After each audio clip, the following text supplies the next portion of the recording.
Joining us now, editor-in-chief of the National Pulse, a place I go every day on the internet to get the best news, opinion, podcasts, you name it. My good friend Raheem Kassam. Raheem, thanks for joining me. I want to start with your analysis of the stagecraft of El Salvador's president, Nayib Bukele, getting Chris Van Hollen to rant and rave about the horrendous conditions and then ending with the margarita photo with Kilmer Garcia and the good senator. How do you rate the Bukele stagecraft on that? Yeah, Matt, thanks for having me and congratulations on the show and to all of your team. I hear it's going great. And I encourage more and more people to tell people about it and get the Matt Gaetz show out there because it really is a fantastic resource for people. I think especially on subjects like this, because you've known through a lot of the work you've done over the years, how exactly to pin the left down to their words, to their actions, to their statements, and how to turn them against them. And that's exactly what we saw take place yesterday. You have a situation where, as a statement of fact, a sitting American senator goes around making allegations, not just about what President Trump is doing, we're all used to that, but about what a foreign leader is doing with his own citizens. And of course, it culminates in these extraordinary images of a man who is clearly in good health, a man who clearly has questionable tattoos. I think a lot more of that is coming out now as well on his knuckles, and somewhat explains why he has ended up where he has ended up. In addition to obviously being an illegal into the United States, so for somebody like me, who has jumped through all of the right hoops, who has paid all the right money, retained all the right lawyers to be in a place as free as the United States of America, to have these people who feel somewhat not just entitled, but then they get this extraordinary political representation from members of Congress. I think really, really sticks to the core, not just of ordinary American citizens, but also for people who have done it the right way and the legal way. I rate it a 10 out of 10 on Bukele's part. I thought the stagecraft was absolutely phenomenal. And he's really trapped the Democrats now here in a position that really they don't want to be in. I saw today some polling that came out which showed that President Trump and his approval ratings perhaps took a slight dip when the tariff stuff was going on and people weren't quite understanding and the media was obviously lying. And then this morning to look at some of the approval numbers going back up, well, I call it the Abrego bounce. That's what we're seeing now. And that's what I wanted to talk about next, the political ramifications of a Democrat Party in Washington that is now rallying around the thesis of importing Abrego Garcia, someone with MS-13 ties, according to a judge and an appellate court, back to the United States. Immigration is clearly the issue where President Trump is getting the highest approval marks now. Why do you think Democrats are choosing this fight rather than to, talk about tariffs all the time or the price of goods?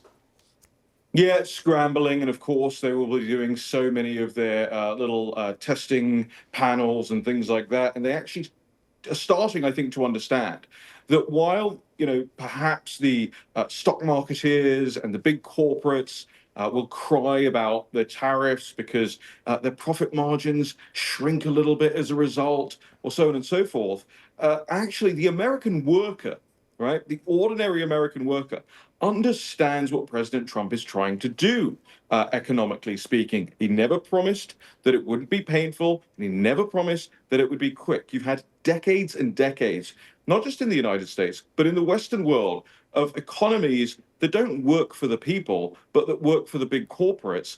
And turning that ship around takes some time, and it takes, a lot of political capital. It takes a bravery, quite frankly, to stick with what President Trump has said, not just on the campaign trail in 2024 or 2020 or 2016, but actually what President Trump has said for the last 40 or 50 years. We've all seen those clips back when he was on Oprah in the 80s and the early 90s, explaining why America's economy is on its head. So I think the Democrats understand that they can't necessarily fight him on those economic grounds, because again, the American worker understands that to turn that ship around takes time and it takes a little bit of pain, and that's just fine. So they're scrambling and looking for something else, and what they found are foreign terrorists to side with. And shock horror, is not the first time the Democratic Party of the United States of America is siding with foreign terrorist groups.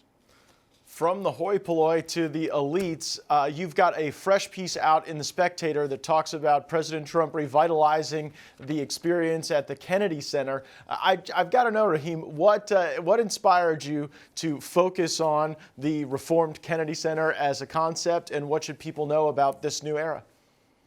Yeah, look, I've always been a fan of the arts, of high culture. I think it is something that is typically more conservative than it is left. The left produces things and people that are predominantly ugly. They produce shows that are ugly and violent in a lot of instances. We remember what Kathy Griffin thinks of as high culture. We remember what a lot of these Broadway productions were doing back in 2016, portraying President Trump as Julius Caesar and having people stab him on stage. What Snoop Dogg did in his music video of, I think, 2017 in executing a mock Trump in a music video. And actually, it's very important. And Kennedy, the Kennedy Center, named after President Kennedy, it has these inscriptions on the outside wall where it talks about, if you are to foster in a golden age of America, I'm paraphrasing, of course, but people can look it up, then it comes with fostering, rectitude and morality and beauty in the arts as well. And so when Rick Grenell took over the Kennedy Center and set about turning it from a woke, loss-making institution into an institution that puts beauty and truth at its zenith, well, I jump on that. And I think more people should look to, when they visit Washington, D.C., as so many people do, making the pilgrimage to their nation's capital, seeing all of the things, whether it be Smithsonian's, the National Mall, all of that, they should start to build the Kennedy Center into their trips as a result as well. And that's why I wrote the piece. I think if they don't do that, then if and when the left ever wrests control back, they will turn it back into a drag show stage. And actually, we need to show people that productions of classical music and classical art and things that really helped Western civilization to get to where it was at its peak, those are the things that need prioritization. Only Donald Trump would have the vision and foresight to see that what it took to wrestle the Kennedy Center away from the transsexuals was putting a classy gay man in charge like Rick Grenell. Raheem, that it often sparks this debate about what D.C. is. And you've become a bit of a man of D.C. You're there in my favorite restaurant in D.C., Butterworth, speaking to me now. And Trump was always against some of the conservative calls to send the agencies out into the country, into the hinterlands. When people would bring that up in transition meetings, he would say, no. This is our nation's capital. We will be judged one way or the other by the splendor of our capital. And I actually want to make this place classy and nice. And he wants to get rid of all the homeless encampments that are there. What line of thinking are you on? Do we keep the government there, and do we work to clean it up, or is it a lost cause? Divide it, sell it for parts, and send it out into the country?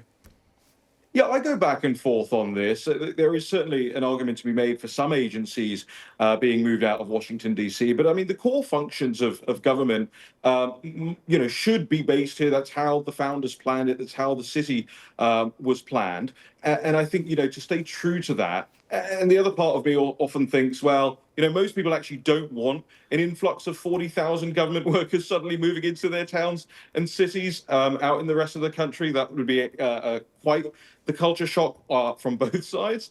I think, look, we've had the same conversations where I'm from in England, where the bandage for a bullet wound appears to be, oh, well, maybe if we just send some government agencies out, that will placate people, rather than actually returning them to their original functions and returning them, to their core constitutional functions and keeping them under the purview of a commander-in-chief who actually believes in the right things to do. And that's what President Trump understands. He also understands it about America's cultural capitals as well. Take New York City as an example, where they now are talking about taking federal control over the regeneration of Penn Station, because the city has I don't know if you've been there in some time, But that Penn Station underneath Madison Square Garden is a national embarrassment. And President Trump, like he did with the Wallman Rink all those years ago in Central Park, has now basically come along and offered, like, hey, if you're not going to do it, we're going to do it, and we're going to make America beautiful again. And honestly, that's music to my ears, because beauty and truth are inextricably linked.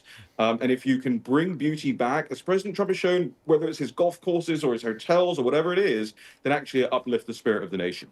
Raheem Kassam will bring you beauty if you are one of the premier subscribers to the National Pulse, as I am. And what I've learned is if you give the top dollar amount at the National Pulse, when Raheem is in your town, he will take you out for a cup of coffee. I've seen that happen. Raheem Kassam, thank you so much for joining me on the program. Thanks for having me, Matt.